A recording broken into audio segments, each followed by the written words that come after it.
Thank you, Honorable Speaker. Honorable Speaker, let me first thank the Honorable Junet for raising this issue.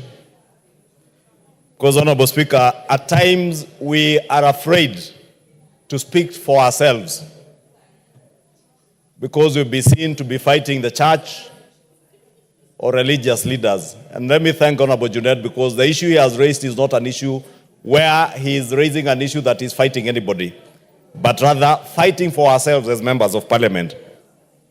Honorable Speaker, if you can protect me from the member for Kericho, who is conversing in Kalenjin in the house.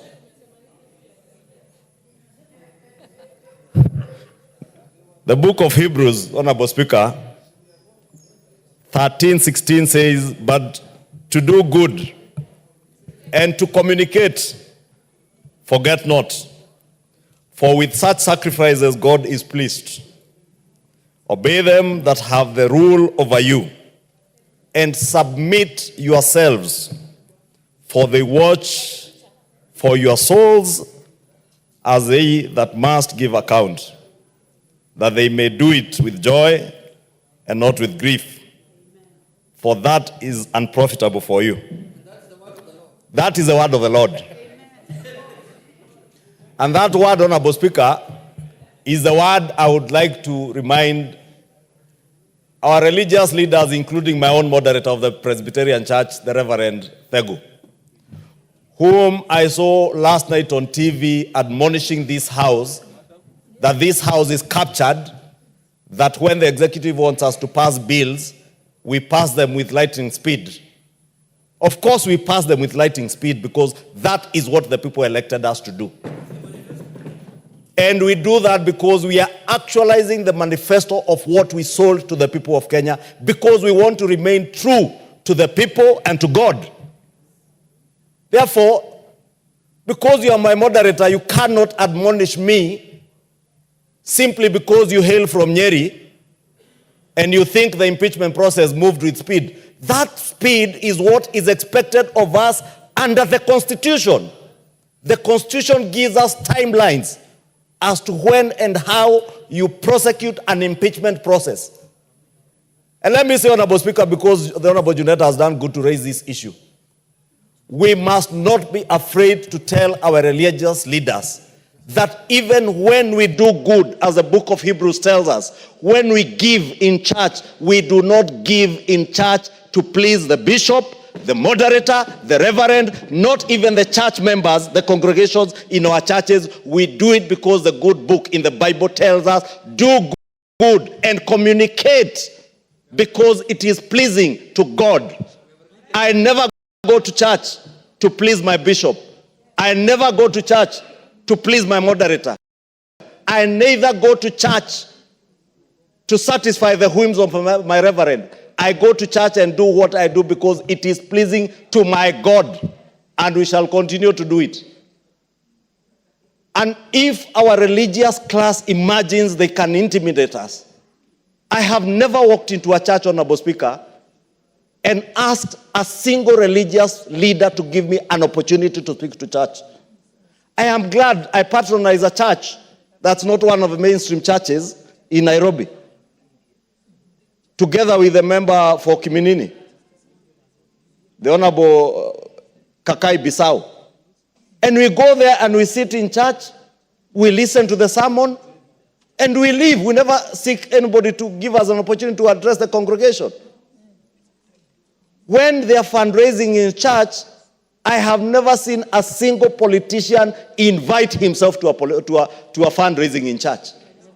But the church leaders must not make it look like we invite ourselves to churches to contribute money. We have many other places we can take this money. Honorable Speaker, it is true what the majority whip is saying.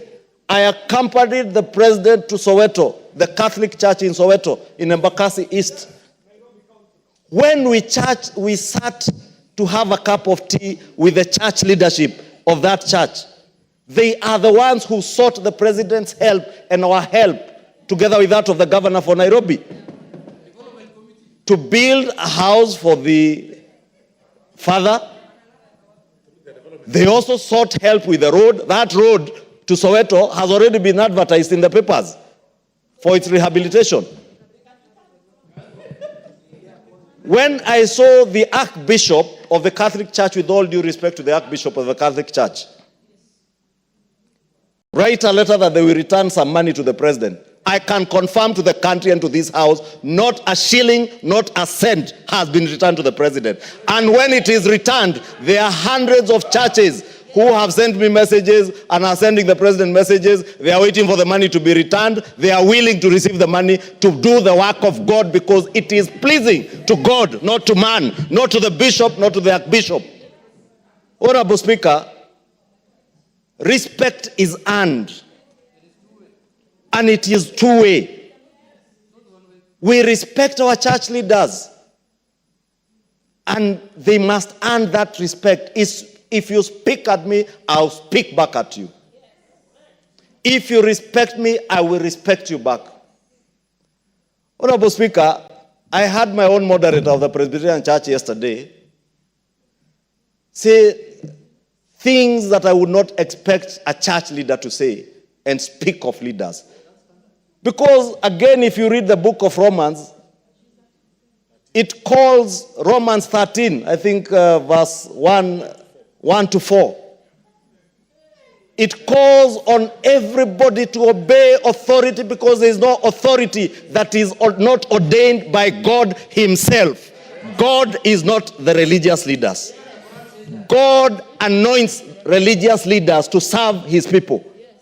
God anoints political leaders and other secular leaders to lead his people. And we all serve the same people. Therefore, I know we all come from backgrounds. And I know some of these religious leaders have issues because of where they come from. But they must divorce their personal feelings from their church work. At times there are things I also want to say because based on where I come from. But I remember I am a leader in this country, a national leader. There are certain things I cannot say or do as a leader. I want to call for that wisdom from our religious leaders. I want to call for them to respect authority as commanded in the Bible. I want them to help this country.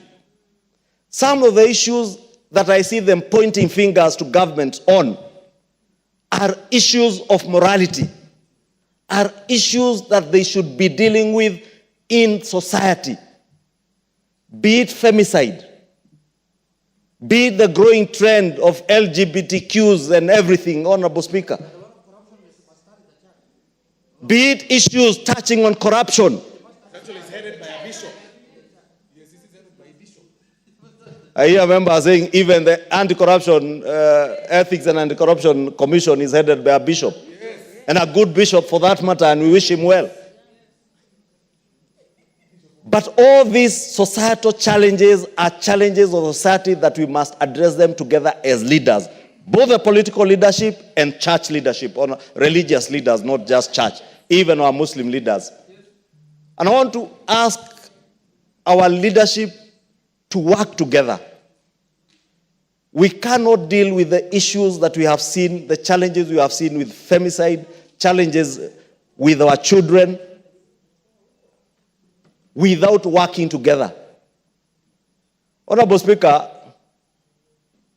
our schools, if there is some moral decadence, it begins from our schools.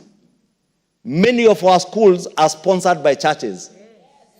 And even public schools, we have made effort in numerous public schools to be under the sponsorship of churches under the chaplaincy of churches.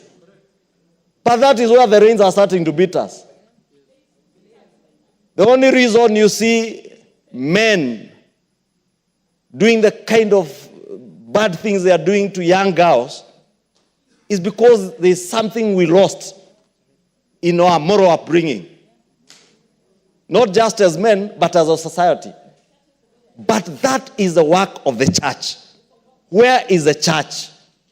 I do not see the church in those issues.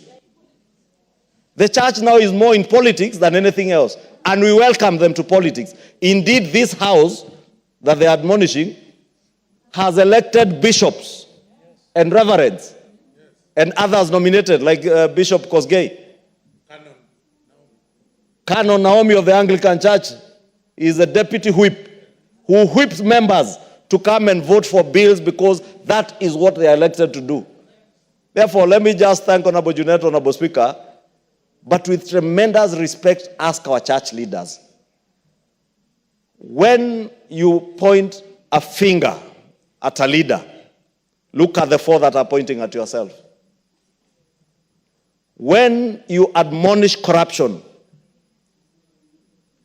don't just talk about the fight against corruption, practice it. It cannot be that my money when I was a business person, and I am still a business person, was not corrupt money, but when I'm elected as a member of parliament, now I am told this is corrupt money. It can't be. You know, it is so interesting, Honorable Speaker, that they are now even choosing which political leader to speak, which one you can receive money from, which one you like, which one you don't like, which political party you like, which political party you don't like. Honorable Speaker, let me just call for mutual respect, because I am a Christian, a practicing one, and living as one. I will live by the Bible and according to the Bible. I can read the Bible. I can interpret the Bible. I know what the Bible tells me about giving. I know what the Bible tells me about respect for church leaders. I will respect them, but I also expect them to respect those in authority back. With those many remarks, Honorable Speaker, let me thank the Honorable Junet for having raised that matter.